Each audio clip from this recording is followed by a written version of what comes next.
So hello everyone, আমি সমীর। তো আজ আমি কি করলাম সেটাই তোমাদের সঙ্গে আমি শেয়ার করব। তো আজও প্রতিদিনের মতো বাজার যাওয়ার জন্য বেরিয়ে গেলাম। তো বাজার থেকে এসে আমি চলে গেলাম চান করতে। তো তারপর আমি একটু দাঁড়িয়ে বন্ধুর স্নান করা দেখছিলাম। তারপর বাড়ি এসে অল্প মেকআপ টেকআপ করে বেরিয়ে পড়লাম পুজো দিতে যাওয়ার জন্য। আর পরে নিলাম আমার সানগ্লাসটা আমি আবার না পরলে কিছু দেখতে পাই না। তারপর বন্ধুর ডাউক 390টা নিয়ে আমি বেরিয়ে পড়লাম পুজো দিতে যাওয়ার জন্য। তো এখানে আমি এসে দেখি পুজো শুরু হয়ে গেছে, তাই পুজো দিয়ে এসে বসে পড়লাম খাওয়ার জন্য। আমি খেয়ে ওঠার পর আমার বন্ধু আমাকে বললো চল আমি আমাদের মাঠ যাব।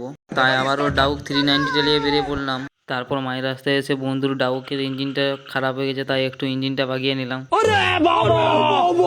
আর এত সুন্দর সবুজ সবুজ গাছপালা, মাঠের ভিউ দেখতে দেখতে পৌঁছে গেলাম বন্ধুদের মাঠে। তারপর ওখান থেকে বাড়ি এসে একটু ঘুমিয়ে উঠে পড়লাম আড্ডা দিতে যাব বলে। তো ভিডিওটা ছিল এই পর্যন্ত। টাটা, সবাই ভালো থাকবেন, সুস্থ থাকবেন।